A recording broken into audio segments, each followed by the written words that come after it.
వాక్యము వాక్యానుసారంగా దేవుని ఆరాధించడానికి మనకు సహాయపడుతున్నాం. రండి ఆరాధన నిమిత్తమై కీర్తన గ్రంథము 50 అధ్యాయము, కీర్తన గ్రంథము 50 అధ్యాయము 14 వచనము 15 వచనము అందరం కలిసి చదువు. కీర్తన గ్రంథము 50 అధ్యాయము 14 వచనము 15 వచనము అందరం కలిసి చదువు. దేవునికి మహోన్నతునికి నీ ప్రభువులను చెల్లించు. ఆపత్కాలమున నీవు నన్ను గూర్చి మొరపెట్టు. నేను నిన్ను విడిపించేదను, నీవు నన్ను మాయపరచెదవు. అలాగే 63 అధ్యాయం కీర్తన గ్రంథము 63 అధ్యాయము 6వ వచనము 7వ వచనము కలిసి చదువు. 63 అధ్యాయము 6వ వచనం 7వ వచనము కలిసి చదువు. కాగా నా జీవిత కాలం అంతయు నేను ఇలాగ నిన్ను స్తుతించేదను. నీ నామమును వచ్చి నా చేతులు నీవు నాకు సహాయకుడు వేయించి నీ రెక్కల చాటున శరణొచ్చి ఉత్సాహముని చేసేది. ప్రభు సహాయం మోకరించి ప్రార్థన చేశాను. పరిశుద్ధుడా, ప్రేమ మా ప్రియకుడు తండ్రి, దైవ దేవా, మీ వందనాలు స్తోత్రాలు చెల్లించుకుంటున్నా. ఈ ఉదయకాలంలో ప్రభు దేవుల తండ్రి, మిమ్మల్ని ఆరాధించుకోవడానికే, మిమ్మల్ని ఘనపరచుకోవడానికే, మయపరచుకోవడానికే మా మధ్యకు మేము శూన్యంగా ఎంతమంది రావడానికి వచ్చింది కదా తండ్రి. ఈ మాటలు మాకు నేర్పించండి. ఈ మాటల మకరందము మేము అనుభవించలాగా చేయండి. ఇంపైన సువాసన ఆగ్రానించడానికి మా ఆరాధన మీకు అర్పణంగా అర్పించినట్టే మమ్మల్ని మీరే వాడుకున్నప్పుడు అందరూ ప్రార్థిస్తున్నారు, జ్ఞాపకం చేసుకుంటారు. ఇంకా రానాయన వారు ప్రార్థిస్తున్నారు, క్షేమకరంగా తీసుకుంటారు. వారి గదులు వారి క్షేమకరంగా తీసుకుంటారు. నిలబడుతున్న వాడు వచ్చేవారు, ఏ గతి లేని వారు మీ ఆజ్ఞతో ముక్కి శుద్ధి చేసి మీ మాట వినిపించేయండి. నా ఆలోచన ఏది రాకుండా మీ ఆలోచన మాత్రమే నడిపించేయండి. యేసునామమున చేస్తున్నాం తండ్రి, ఆమేన్.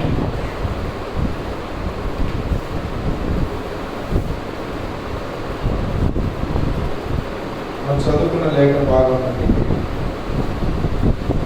మొట్టమొదటిది కీర్తన 50వ గ్రంథంలో 14-15 వచనాలు మనం చూసినట్లయితే, కీర్తనలు 50వ గ్రంథము 14-15 వచనాలు ఏంటిది? దేవునికి స్తుతి యాగము చేయి, మహోన్నతునికి నీ మొక్కుబడులు చెల్లించు. ఆపత్కాలమున నీవు నన్ను గూర్చి మొరపెట్టుము. నేను నిన్ను విడిపించేదను, నీవు నన్ను మహిమపరచెదవు. ఇక్కడ మనకి ఎంతో స్పష్టంగా కొన్ని మాటలు అర్థమవుతున్నాయి. ఏం చేయాలి అంటే, మొట్టమొదటిగా మనం దేవునికి ఏం చేయాలా? స్తుతి యాగము చేయాలి. అవునా కదా? దేవునికి స్తుతి యాగము చేయాలి. మనము బైబిల్ ప్రారంభం నుంచి మనం గమనించినట్లయితే మొట్టమొదట ఆరాధన ఉన్నదా, ప్రార్థన ఉన్నదా? మొట్టమొదట ఆరాధన ఉన్నదా, ప్రార్థన ఉన్నదా? మొట్టమొదట బైబిల్లో ఏమున్నది? ఆరాధన ఉన్నది. ఎలాగంటారు? రండి చదువుకుందాము. ఆదికాండము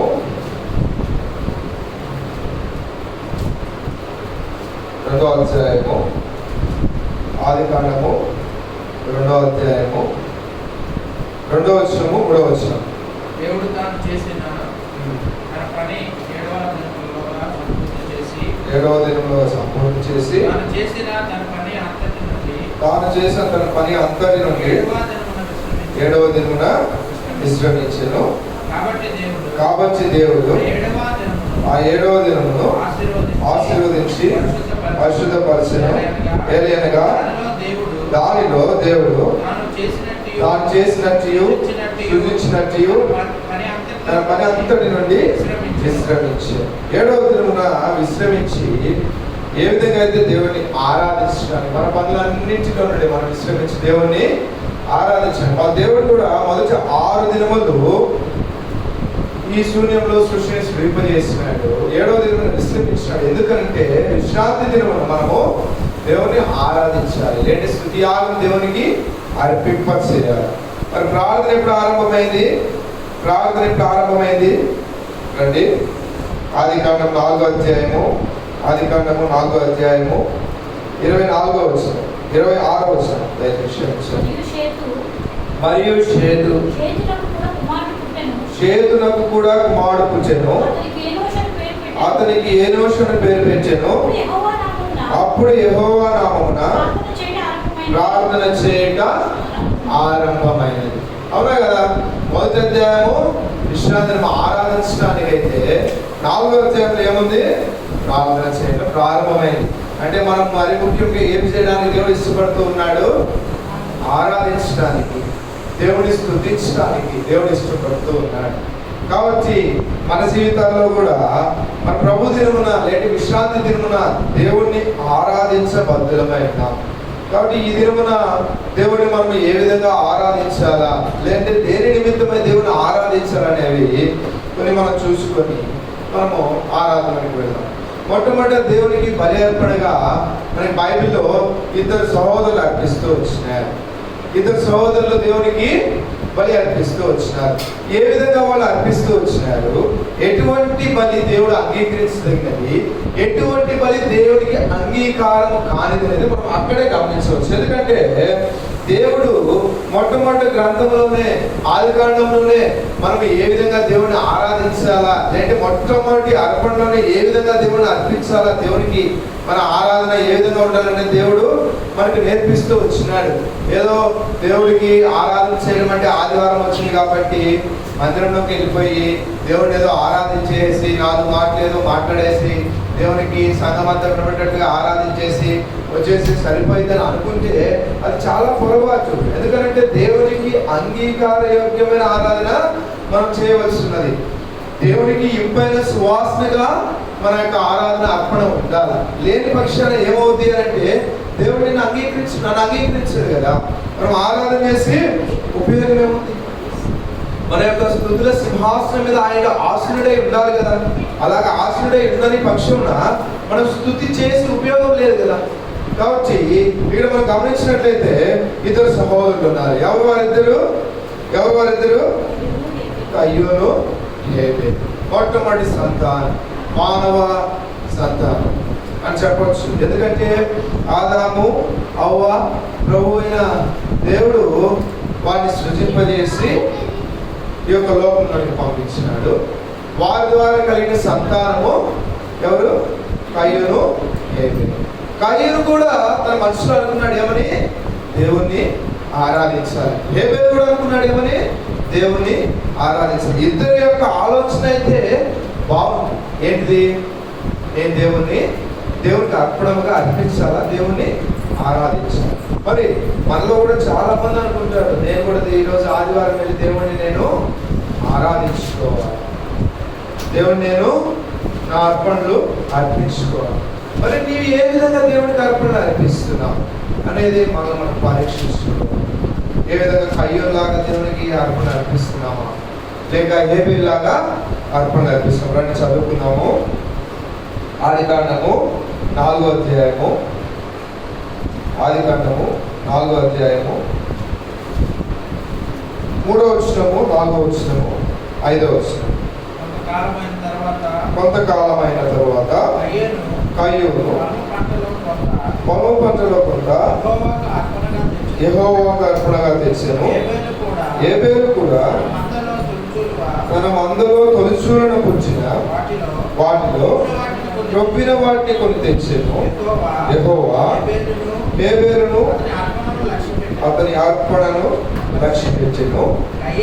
కయ్యూనును అతని అర్పణను ఆయన లక్ష్య పెట్టలేదు. కాబట్టి కయ్యూనుకు మిక్కిలి కోపం వచ్చి అతడు తన ముఖము చిన్నపరుచుకున్నగా. చాలా ఇక్కడ మనం గమనించినట్లయితే చాలా సింపుల్ గా దేవుడు రాయిస్తూ వచ్చినాడు పరిశుద్ధాత్మ ద్వారా. ఏంటి అంటే కయ్యూను పొలం నుండి కొంత భాగం యెహోవాకు అర్పణగా తెచ్చాడు. ఏదో తెచ్చాడు అంటే కయ్యూను వెళుతున్నాను కాబట్టి మందిరానికి వెళుతున్నాను, ఆదివారం కనుక వెళ్ళాలి కాబట్టి మందిరానికి వెళుతున్నాను, ఆరాధించాలి కాబట్టి ఆరాధిస్తున్నాను అనే ధోరణిలో కయ్యూను తన అర్పణ తీసుకుని వచ్చాడు. మనలో కూడా చాలా మంది ఇటువంటి ధోరణిలో తీసుకుని వస్తూ ఉంటారు, లేక ఇటువంటి ధోరణిలో మందిరానికి వస్తూ ఉంటారు. ఏదో ఆదివారం కాబట్టి ఒకరు రాకపోతే అన్న వస్తాడు, వారి మధ్యలో ఎందుకు రాలేదు, ఏ కారణం అని అడుగుతాడు, మళ్ళీ దానికి ఏదో చెప్పాలా, ఇదైంది అదైందని ఇవన్నీ ఎందుకు వచ్చిన గొడవలే, మందిరానికి వెళ్ళిపోయి కాసేపు కూర్చొని అన్న ఏదో చెప్తాడు, అది విందాము, విన్న తర్వాత ఆరాధిద్దాము, ఆ తర్వాత వాళ్ళ వరకు మనం ఉంటుంది, వాళ్ళు తీసుకుంటాం, మళ్ళీ వచ్చారు. చాలా మంది కూడా ఇటువంటి ఆలోచనతో ప్రభు మందిరానికి లేదా ప్రభు ఆవరణానికి వచ్చే వారిగా ఉంటున్నారు. ఎవరెవరు ఎదురున్నా, అయ్యా నేను ఈరోజు ప్రభు దినము మందిరానికి వెళ్తూ ఉన్నాను, నువ్వు నాతో మాట్లాడాలా, ఎందుకంటే గత వారం అంతా నేనేం చేసినాను, ప్రభుని దుఃఖ పెడుతూ అయితే వచ్చాను. దేవుడు సంతోష పెట్టడేమో తెలియదు, కానీ నా మట్టుకు నేనైతే దేవుడు దుఃఖ పెట్టడానికి ప్రయత్నం చేసినట్టే. వారమంతా ఏదో ఒక పర్యాయం దేవుడిని మనము దుఃఖ పెడుతూ, ఏదో ఒక పర్యాయం దేవుడిని మనము బాధ పెడుతూనే ఉన్నాం. కాబట్టి ఇప్పుడు మన పాటికి మనం ఎవరినైనా బాధ పెట్టినాం, లేదా ఎవరినైనా దుఃఖ పెట్టినాం, ఎవరినైనా కొంచెము ఇబ్బందికరంగా మాట్లాడినాం, వారు మన గురించి ఏదో విధంగా ఆలోచించినట్టుగా చేసినాము, తర్వాత ఒక సమయంలో వారి దగ్గరికి వెళ్ళాల్సి వచ్చింది. అప్పుడు మనం ఏ విధంగా ఆలోచిస్తాము, ఎందుకంటే వారితో మనకు అవసరం ఉంది అక్కడ. అప్పుడు వారి దగ్గరికి వెళ్ళి మనం ఏ విధంగా మాట్లాడతాము, నువ్వు ఎంతో గొప్పవాడిపోయా, నువ్వు అలా చేస్తున్నావు, ఏదో అతని గొప్పపరిచి అతని దగ్గర నుంచి మనం ఏదో పొందుకోవాలని ప్రయత్నం చేస్తాం. అవునా కదా, మానవులుగా మనం, అవునా కదా? అటువంటిది వారమంతా దేవుడు ఏదో ఒక సందర్భంలో దేవుడు మనము దుఃఖపరిచే వారంలో ఆనందపరుచుదామా అంటే ఆనందపరుస్తూ ఉంటాం, కానీ ఏదో ఒక సందర్భంలో లోకంలో ఉన్నాం కనుక, సాతాను యొక్క తంత్రంలో మధ్యలో తిరుగుతూ ఉన్నాం కనుక దేవుడిని దుఃఖ పెట్టడానికి ఏదో ఒక అవకాశం ఉంటుంది. కాబట్టి మనం ఎవరు ఈ దినమున ఉదయం లేచి, అయ్యా గత వారం అంతా మిమ్మల్ని నేను దుఃఖ పెట్టున్నాను, నాకు తెలుసో తెలియకో దుఃఖ పెట్టున్నాను, నన్ను క్షమించండి, మీ ఆరాధనకి వెళుతూ ఉన్నాను, మీ మాటలు మాకు వినిపించండి, ఆత్మతో సత్యంతో ఆరాధించుకునే విధంగా మనసాక్షిని శుద్ధి చేసుకొని నీకు అంగీకారమైన ఆరాధన ఆరాధించేలాగా నన్ను సరిచేయమని ఎవరు ప్రార్థన చేసుకున్నారు, అంటే ఎవరు దేవుడిని అడిగినారు?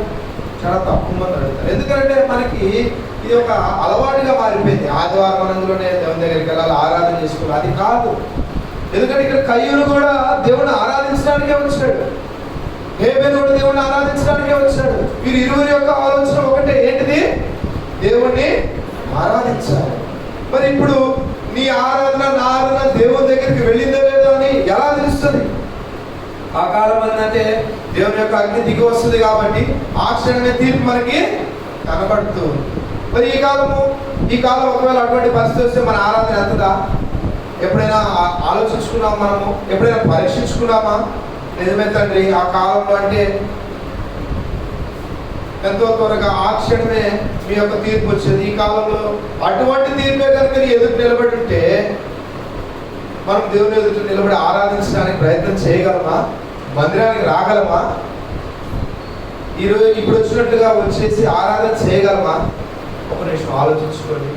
ఒకవేళ ఈరోజు ఆదివారము నిజంగా కయ్యూను హేబేలు యొక్క దినములు ఈ దినంలో వచ్చినట్లయితే, ఇప్పుడు మనం ఆరాధించడానికి సిద్ధపడినట్లయితే, ఒకవేళ మనం ఆరాధిస్తే మన ఆరాధన దేవుడు అంగీకరించాడు లేదో ఈ క్షణమే తెలిసేటట్టుంటే నీవు నేను రాగలమా ధైర్యంగా ప్రభు మందిరంలోనికి, ప్రభు ఆవరణలోకి వచ్చి ఆరాధన చేయగలమా?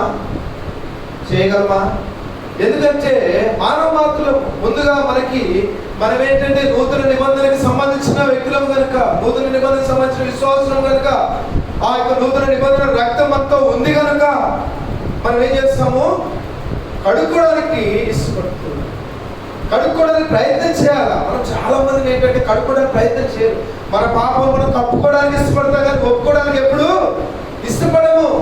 ఎందుకంటే చాలా మంది పాపను కప్పుకుంటే ఎవరికి తెలియదు కదా, ఎవరు చూడట్లేదు కదా, ఏమైంది? ఆ దేవుడి దగ్గరికి వచ్చినప్పుడు కదా చాలా మంది చాలా నిర్లక్ష్య ధోరణిలో వస్తుంది. దేవుడి ఈరోజు నీతో నాకు స్పష్టంగా మాట్లాడుతూ, ఆరాధన చేయడం అంటే ఏదో వచ్చి ఆరాధన చేయడం కాదు. దేవునికి ఇంపైన సువాసన ఈ ఆరాధన ఆ విధంగా ఉందా లేదా అనేది మనం సరి చేసుకొని దేవుని ప్రతి ఆదివారము ప్రభు దగ్గరికి వెళ్ళేటప్పుడు బల్ల దగ్గరికి వెళ్ళేటప్పుడు మనం సరి చేసుకుంటాము. బల్ల దగ్గరికి వెళ్ళేటప్పుడు ఎందుకు సరి చేసుకోవాలి? ముందే సరి చేసుకోవాలి కదా. ఎందుకంటే నీ ఆరాధన దేవుడు అంగీకరించాలి కదా. నీ ఆరాధన అంగీకరిస్తేనే కదా నువ్వు దేవుని దగ్గర బల్లో పాల్గొనడానికి అంగీకారయోగ్యంగా ఉంటావు. కానీ చాలా మంది ఏంటంటే ఆరాధన వర్తమానము లేదా ఆరాధన అనేది చాలా నిర్లక్ష్యం చేస్తూ ఉంటారు. ప్రభు బల్ల దేవుని బల్ల, అందులో మన యొక్క సహవాసం ఏంటంటే దేవుని బల్లకే ఆ విధమైన విలువ ఉంది కాబట్టి దేవుని యొక్క బల్ల దగ్గరికి మనం సమీపిస్తూ ఉన్నాం కాబట్టి మనం పరీక్షించుకోవాలి. కాబట్టి ఇప్పుడు మనం పరీక్షించుకోవాలి. అంటే అంతకు ముందు వరకు మనం పరీక్షించుకోకుండా దేవుని యొక్క మందిర ఆవరణలో కూర్చోవడానికి ధైర్యం చేస్తున్నాం.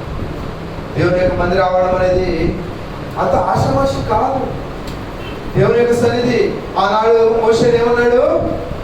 చెప్పులేడు. ఇదేమి అంత ఆషామాష ప్రదేశం కాదు, ఎంతో పరిశుద్ధమైంది, ఎంతో పవిత్రమైంది. నువ్వేదో వచ్చేస్తానంటే నీ యొక్క పాదరక్షణ వేసుకున్నట్టే కుదరదు. దేవుడు స్పష్టంగా చెప్తూ వచ్చినాడు మోషేకి. మరి మనం ఏ విధంగా ఉంటున్నాం? గత వారం అంతా మన ఇష్టం వచ్చినట్టు మనం తిరిగి ఆదివారం ఆరాధనకి వెళ్ళాలంటే ఆరాధనకి వెళ్ళాలి కాబట్టి వెళ్ళాలనే ఆలోచనతో వస్తూ ఉన్నామా? లేదంటే హృదయపూర్వకమైన అర్పణ దేవునికి అర్పించే వారుగా చూద్దాం. ఒకసారి మనం పరీక్షించు. మన దగ్గర ఇద్దరు ఆరాధిస్తూ వచ్చినారు. మొదటిది కయ్యూను. ఏం లేదు, అతను ఎలా వచ్చినాడంటే తీసుకొచ్చినాడు, తన పొలంలో ఏ దొరికినాయో తీసుకుని వచ్చినాడు, ఆరాధించడానికి అర్పణకి అర్పిస్తూ వచ్చినాడు. కానీ హేబేలు శ్రేష్టమైనవి క్రొవ్వినవి తన మందలో కొన్నింటిని తీసుకొని వస్తూ ఉన్నాడు. అంటే శ్రేష్టమైనది దేవునికి అవసరమైనది. నీవు నీ జీవితంలో నా జీవితంలో దేవుడు ఏది కోరుకుంటున్నాడే? శ్రేష్టమైన జీవితాన్ని కోరుకుంటూ ఉన్నాడు. ఏదో నార్మల్ గా ఏదో ఆషామాషాగా దేవుడి దగ్గరికి వస్తే కుదరదు. శ్రేష్టమైన జీవితం దేవుడు నీ దగ్గర నా దగ్గర కోరుకుంటూ ఉన్నప్పుడు ఆ శ్రేష్టమైన జీవితం నీవు నేను ఇవ్వలేనప్పుడు దేవుని ఆరాధించడం కంటే మౌనంగా ఉండటం ఎంతో మేలు. ఎందుకంటే దేవుని ఆరాధించడం అంటే మన యోహాను సువార్తలో ఉంది, ఆత్మతోను సత్యంతో ఆయన్ని ఆరాధించాలి. ఆత్మతో సత్యంతో నీవు నేను ఆరాధిస్తున్నామా? ఒకసారి మనం పరీక్షించుకున్నాం. శ్రేష్టమైన నీవులు తీసుకొని వస్తున్నామా? మనం పరీక్షించుకున్నాం. ఎందుకంటే గత వారంలో మనం ఎన్నో విధాలుగా దేవుని దుఃఖపరుచున్నాం. మనము ఆరాధనకి రాకముందే ప్రభు నీతో నాతో మాట్లాడుతున్నాడు. నిజమేనయ్యా, నిజమే. ఎన్నో ఆదివారాలు, ఎన్నో విశ్రాంతి దినములు గతిస్తూ ఉన్నాయి నా జీవితంలో. నేను ఎప్పుడు ఈ విధంగా ఆరాధన నిమిత్తమై జాగ్రత్త తీసుకోలేదు. ఆరాధన నిమిత్తమై నేను భయపడలేదు. ఆరాధన నిమిత్తమై నేను ఈ విధంగా ఆలోచించలేదు. ఏమో కయ్యూను లాంటి ఆరాధన నేను అర్పించుంటానేమో.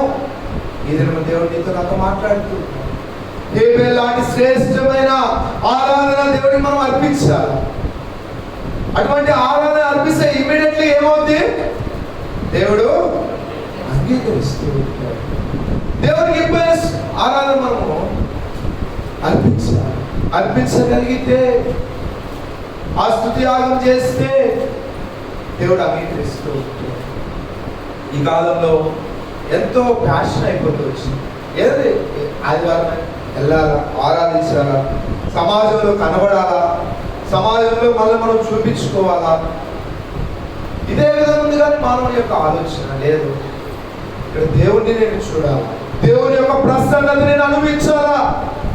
ఈ గత వారం అంతా నా ఇష్టానుసరంగా లోపల తిరిగి ఉన్నా, కానీ కొన్ని గంటలు కొంత సమయం దేవుని యొక్క ప్రసన్నతని అనుభవించాలి.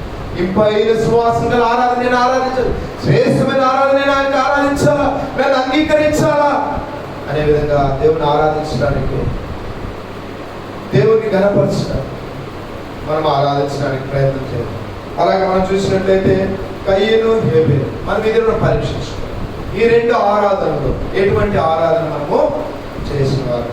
మొట్టమొదటిగా మనకి మూడు ఆరాధనలు తీసుకున్నాం. మన బైబిల్ గ్రంథంలో 3 ఆరాధనలు మనం చూసుకున్నాము. మొట్టమొదటి ఆరాధన శ్రేష్టమైన అర్పణతో దేవునికి ఆరాధించే ఆరాధన. శ్రేష్టమైన అర్పణ మన జీవితంలో శ్రేష్టమైనది ఏదైతే ఉందో మన శరీరం దేవునికి ఆలయమైనది కనుక మనమే దేవునికి శ్రేష్టమైన వారు. కనుక మనలో ఏదో పాపం పెంచుకొని, లేదంటే ఏదైనా మస్తు పెట్టుకొని, లేదంటే దేవునికి ఇష్టమైనది లేదేదో మన జీవితంలో పెట్టుకొని మనం దేవుని దగ్గరికి వస్తే ఆరాధన అంగీకారయోగ్యమైనది కాదు. కనుక క్షమించడానికి మనకి రక్తం ఉంది. నువ్వు ఎప్పుడు అడిగినప్పుడు శుద్ధి చేయడానికి ఆయన రక్తం మనకు అందుబాటులో ఉంది. కనుక ఆరాధించడానికి వచ్చినప్పుడు శ్రేష్టమైన ఆరాధన మనం అర్పించడానికి అవసరం లేదు. ఇంకా మనం గమనించినట్లయితే రెండవ ఆరాధన మనం చూసినట్లయితే మానవ జీవితంలో సహజంగా జరిగే ఒక సన్నివేశం, దేవుడు మనల్ని శ్రమల్లోకి తీసుకుని వెళ్తూ ఉంటాడు. అవునా కదా? గత వారం అంతా దేవుడు మనల్ని ఇబ్బంది పెడితే ఆదివారం ఆరాధనకి ఆనందంగా వచ్చేవాడు అర్థమండి. అంటే గత వారం అంతా దేవుడు మనల్ని ఇబ్బంది పెట్టి ఏదో ఒక సమస్య, సోమవారం నుంచి మొదలు పెట్టుకొని శనివారం వరకు ఏదో ఒక సమస్య మన జీవితంలో ఉంటుంది. ఆదివారం ఆరాధన రాగలమా? మొట్టమొదటి రాగలమా? సోమవారం నుంచి శనివారం వరకు దేవుడు మనకి ఏదో ప్రతి దినము ఒక చిన్న సమస్యను తీసుకొని వచ్చినాడు. ఆదివారం ఆనందంతో దేవుని ఆరాధించడానికి మనం రాగలమా? చెప్పాలి. రాగలమా? మీరు చెప్తేనే నేను ముందుకెళ్తా. సోమవారం ఏమో ఏదో ఒక చిన్న యాక్సిడెంట్ కానీ, మంగళవారము ఒంట్లో ఏదో సమస్య, బుధవారము ఆఫీస్లో ఏదో సమస్య, గురువారము ఇంట్లో ఏదో సమస్య, ఇలాగ శుక్రవారం వస్తే ఇవన్నీ కలిపి ఒక సమస్య. ఇలా అన్ని సమస్యలు వస్తే ఆదివారము ధైర్యం చేసి దేవుని ఆరాధించడానికి మనం రాగలమా? నా మట్టి నేనైతే రాలేదు. ఎందుకంటే నా లోపల ఒక అంతరాత్మ ఈ వారం అంతా నీకు ఇన్ని సమస్యలు ఇచ్చే దేవుడి దగ్గరికి ఏమని చెప్పి అంతా నువ్వు ఆరాధన చేయడానికి? ఆయన కానీ నీకు ఇన్ని సమస్యలు వస్తాయా? నిన్ను కాపాడుతాడు కదా, నిన్ను సంరక్షిస్తాడు కదా, మరి ఆయన ఉంటే నీకు ఇవన్నీ ఉండవు కదా. ఆయన లేనప్పుడు నువ్వేందుకు ఏమని ఆరాధించడానికి? అలా లోపల నుంచి నా అంతరాత్మ నాకు చెప్తే ఇక నేను ఆటోమేటిక్ ఉదయం లేచిన దగ్గర నుంచి, ఎందుకంటే సాధారణ ఇలాంటి విషయాలు చాలా ముందు ఉంటాడు కదా. ఎందుకంటే మనల్ని మందిర ఆవరణలోకి తీసుకెళ్లకుండా ఉండటానికి చేసే ఒక ప్రయత్నం సాతాను చేసి, ఎందుకంటే ఈ ఆవరణలోకి వచ్చిన తర్వాత దేవుడు మనతో ఖచ్చితంగా మాట్లాడతాడు. ఎవరు నిలబెట్టినా మాట్లాడతారు దేవుడు. ఎందుకంటే దేవునికి ఎవరైనా సాధనాలే వాడుకుంటాడు కాబట్టి సాతాను ఏం చేస్తాడు? అయ్యో నీకు సోమవారం నుంచి శనివారం దాకా నీకు ఎన్నో ఇబ్బందులు కలిగించినాడు, ఎన్నో బాధ కలిగించినాడు. పోయి ఆదివారం దేవుడిని అసలు ఏ విధంగా నువ్వు ఆరాధించాలనుకుంటున్నావు? ఆరాధించాలంటే నీ జీవితం ఏదో మంచి, నీ వారం వల్ల దేవుడు నీకు ఏదో మంచి చేసి ఉంటాయి కదా అని చెప్పి ఆలోచిస్తే వెంటనే మనం ఏం చేస్తాం? లేదు దేవుడు మనకి ఏం చేయలేదు కాబట్టి ఆదివారము మన దగ్గర కారణం ఉంది. ఒకవేళ అన్న వచ్చినా కానీ అన్న చూడన్న వారం అంతా దేవుడు నన్ను ఏదో ఇబ్బంది పెట్టాడు, ఏమైనా ఆరాధించాలా అని ఏదో చెప్పుకోవచ్చు కదా అని చెప్పి మనం ఆలోచిస్తాం. ఇలాగే ఇజ్రాయేల్ కూడా దేవుడి విషయంలో చాలా సడుపు వచ్చినాడు. ఎందుకంటే శోధన జయించినప్పుడే కదా దేవునికి మనకి ఇష్టమైన పాత్రలుగా ఉండగలిగేది.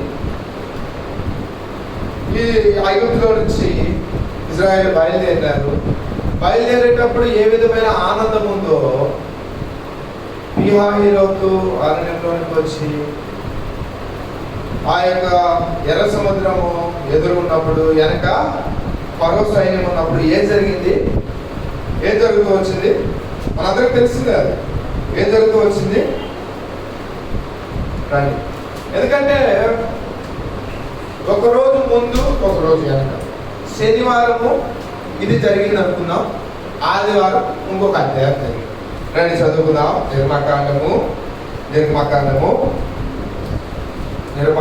14వ అధ్యాయము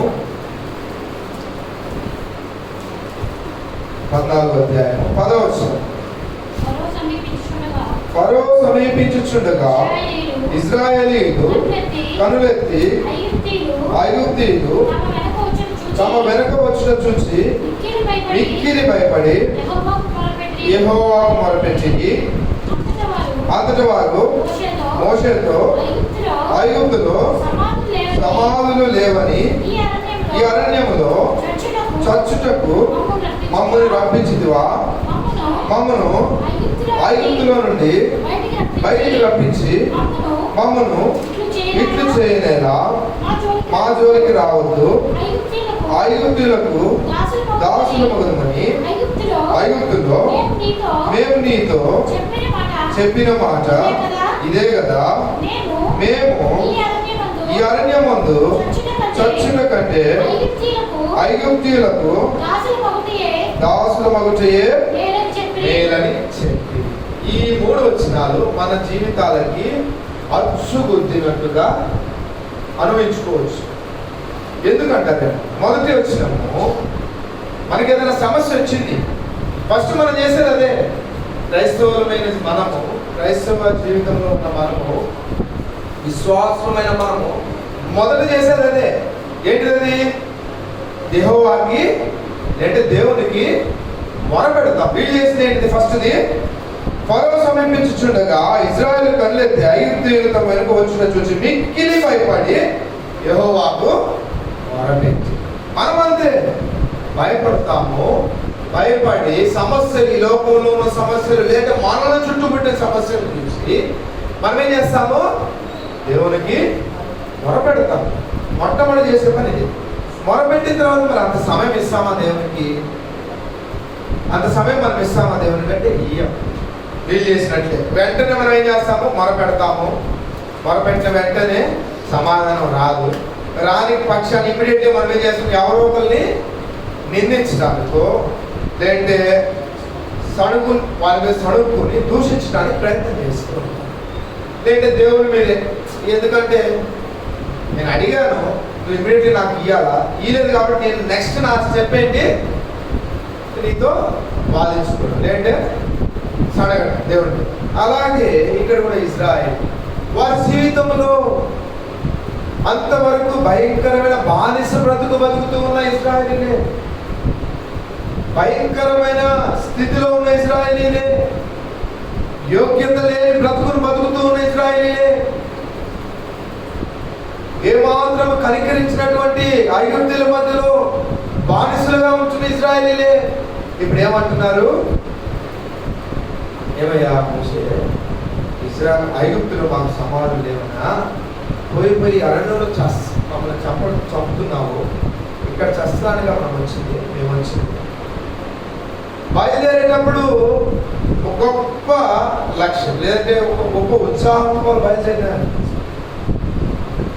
గొప్ప జయధ్వనంతో బయలుదేరారు. ఎందుకంటే దేవుడు అటువంటి గొప్ప కార్యం ఇది వారి మధ్యలో జరిగిస్తూ వచ్చినాడు. అంతవరకు కని విని ఎరిగినటువంటి అద్భుతమైన ఆశ్చర్యకార్యాలు దేవుడు చేసినాడు. మన జీవితంలో కూడా అంతే భయంకరమైన కార్యాలు దేవుడు ఇది జరుగునా అంటే జరుగుతే దేవుడు చూపించినాడు. అటువంటి కార్యాలు మన జీవితంలో చవి చూసి దేవుడు మనకు చేయడం చూసి ఆ క్షణం దేవుడిని మనం గణపరిచి ఏదైనా చిన్న శోధన ప్రభు అనుమతిస్తే అప్పుడు దేవుడిని మనము సనుక్కునే వారు ఉన్నామేమో, దేవుడు మనం నిందించే వారు ఉన్నాము. ఏమైనా అందరికీ అంతమంది ఉన్నారు కదా నా ఇంటి పక్కన చుట్టుపక్కల, అప్పుడు అందరికీ లేనటువంటి భయంకరమైన దౌర్భాగ్యమైన జీవితం నాకెందుకు ఇష్టం? నా కుటుంబంలో ఎందుకు రావాలది? నా జీవితంలో ఎందుకు రావాలని దేవుడు మనము నిందించిన వారు ఉన్నారు. శోధన ఒక గొప్ప అద్భుతమైన కార్యం మన జీవితంలో జరిగించడానికి వస్తుంది.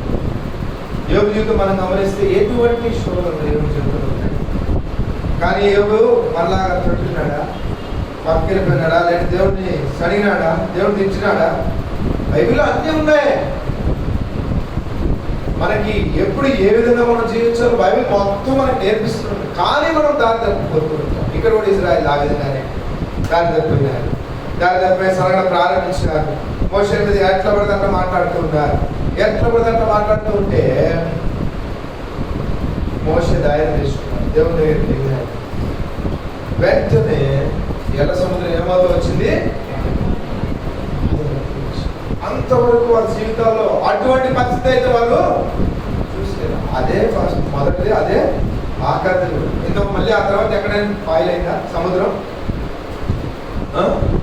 మళ్ళీ ఆ తర్వాత ఎక్కడైనా సముద్రము రెండుగా చీలి ఫాయిల్ అయిందా అండి? అదే మొదటిది, అదే ఆఖరిది. దేవుడు అంత అద్భుతమైన కార్యం చేస్తుంది. ఇప్పుడు ఆ కార్యం చేసిన తర్వాత ఏం జరిగిందో మనం చూస్తే 15వ అధ్యాయంలో 15వ అధ్యాయం అంతా దేవుడు ఏం చేస్తూ వస్తున్నారు వాళ్ళు? దేవుడు నువ్వు తప్పింది.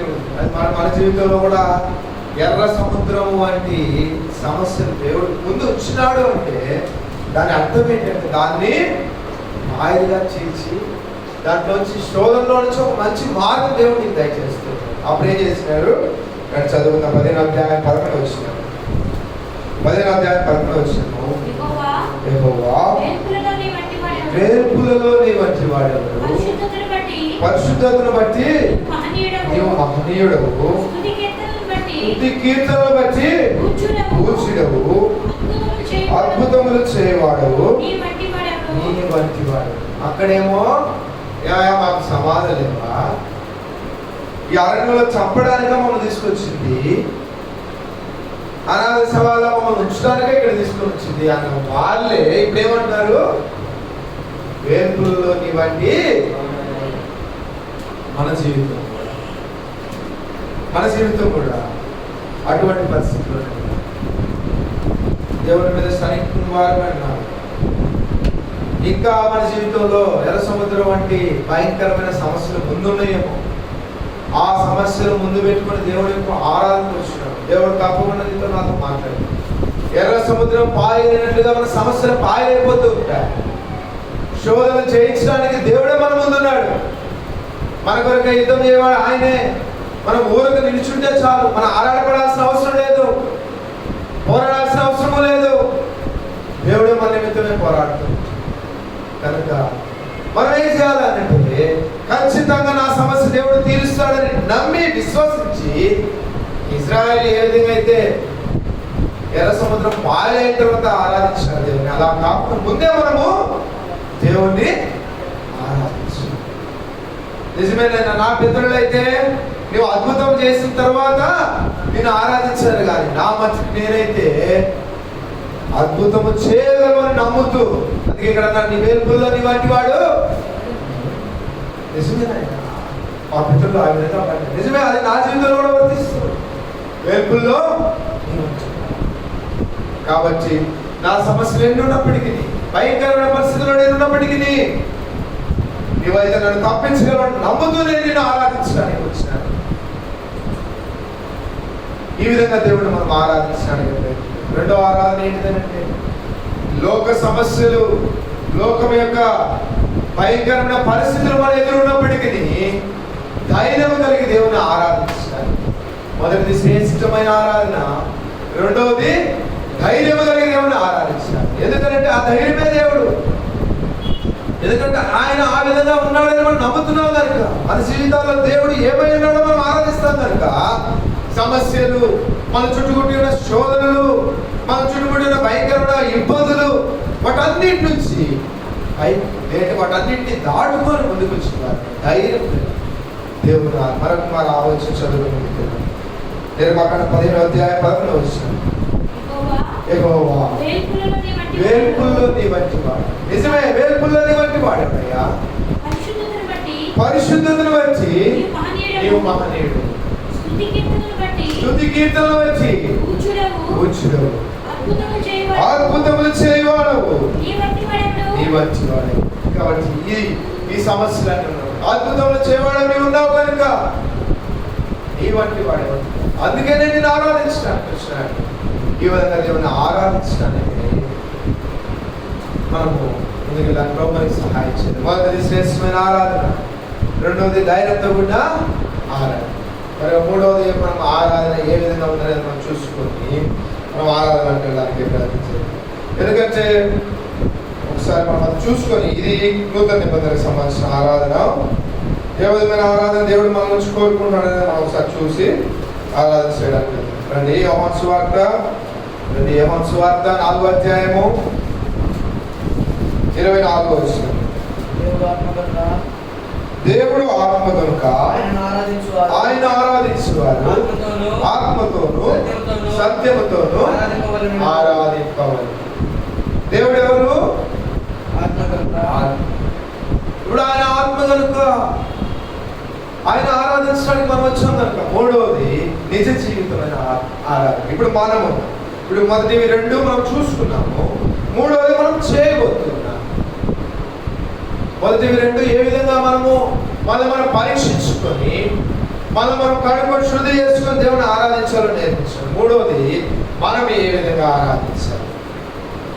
ఆయన ఆత్మ కనుక ఆయన ఆరాధించేవారు ఆత్మతోనూ సత్యముతోనూ ఆరాధించాలి. మరి మనం ఆరాధిస్తున్నామా? పరీక్షించుకోవాలి. ఆత్మతోనూ సత్యముతోనూ ఆరాధించాలి అనంటే చాలా మందికి ఈ వాక్యం యొక్క గూఢార్థం తెలియకపోవచ్చు. ఎందుకంటే ఏదో చదువుతున్నారు. ఈ ప్రతి ఆదివారం బహుశా ఎవరో ఒకరు ఈ యొక్క వాక్యాన్ని ఎత్తుపడతారు. కానీ దీంట్లో ఉన్న ప్రాముఖ్యత లేదా దీంట్లో ఉన్న గూఢార్థము ఎప్పుడైతే మనకు అర్థమవుతూ ఉంటుందో అప్పుడు నిజమైన ఆరాధన మనం చూస్తూ ఉంటాం. అవును, దేవుడు ఆత్మ కనుక మనం ఆత్మతో ఆరాధిస్తున్నామా లేదా అనేది మనం పరీక్షించుకోవాలి. ఆయన అదేంటన్నా ఆత్మతో ఆరాధించేది దాన్ని మనం నోటితో కదా ఆరాధించేది అనుకుంటారే. నోటితోనే కదా మనం ఆరాధించేది. అవునా అవునా కదా? నోటితోనేనా? నోటితో ఆరాధించేది ఎటువంటి ఆరాధన? ఏదో ఆరాధించామంటే కాదు. మనం కొత్త నిబంధనలు వచ్చినానే మనం అందరం పోవడానికి సమయం లేదు కనుక జిహ్వాఫలము దేవునికి అర్పించాలి. జిహ్వాఫలం అంటే ఏంటిది? మన నోటి ద్వారా దేవునికి అర్పించేది. అంటే దేవునికి అర్పించేది ఏంటంటే దేవుడు మన జీవితంలో అవునయ్యా నా జీవితంలో నేను ఎటువంటి పరిస్థితుల్లో నేనున్నానో నన్ను నేను పరీక్షించుకున్నాను. మొట్టమొదటి రెండు ఆరాధనలు ఏ విధంగా అయితే ఉన్నాయో అటువంటి ఆరాధనని చేయగలిగినానా లేదా అని నన్ను నేను పరీక్షించుకున్నాను. నీవు నాతో మాట్లాడావు, శ్రేష్టమైన ఆరాధన అర్పించమని అడిగినావు, ధైర్యంతో కూడిన ఆరాధన అర్పించమని అడిగినావు. కాబట్టి ఇప్పుడు నేను ఆత్మతో ఇవి రెండు అనుభవించుకో. నిజమే, ఇంతవరకు శ్రేష్టమైన ఆరాధన అర్పించుకున్నాను లేదో నా మట్టుకు నేనైతే ఈ క్షణం లేదా ఈ దినము శ్రేష్టమైన ఆరాధన ఎదుగు తీసుకొచ్చినాను అని ఎప్పుడైతే నువ్వు కుమ్మరించుకుంటావు ఆత్మతో, అలాగే ఎప్పుడైతే నువ్వు పరీక్షించుకొని దేవునితో నీ ఆత్మ ఎప్పుడైతే సమాధానపరుచుకొని దేవుని యొక్క ఆత్మను గొప్ప చేస్తున్నావో ఆటోమేటిక్గా సత్యంతో కూడిన ఆరాధన వస్తుంది. కనుక ఇటువంటి మూడు ఆరాధన, మొదటిది శ్రేష్టమైన ఆరాధన, రెండవది ధైర్యంతో కూడిన ఆరాధన, మూడవది ఆత్మతో సత్యముతో కూడినటువంటి ఆరాధన. ఇవి మూడు ఆరాధన దేవుడి దినమున అటువంటి ఆరాధన బహుశా ఎంతవరకు మనం చేసి ఉండకపోయినట్లయితే మనం పరీక్షించుకోవాలి. శ్రేష్టమైన ఆరాధన చేయాలి. ఇది నీవు నాకు స్పష్టంగా మాట్లాడుతున్నావు. ఆనాడు ఏ విధంగా అయితే హేబేలు శ్రేష్టమైన ఆరాధన అర్పించినాడు, ఈ విధంగా నేను కూడా అర్పించినాను. నాతో మాట్లాడినావు కనుక నేను ఈ దినము నుంచి శ్రేష్టమైన అర్పణ ఆరాధించడానికి ప్రయత్నం చేస్తాను.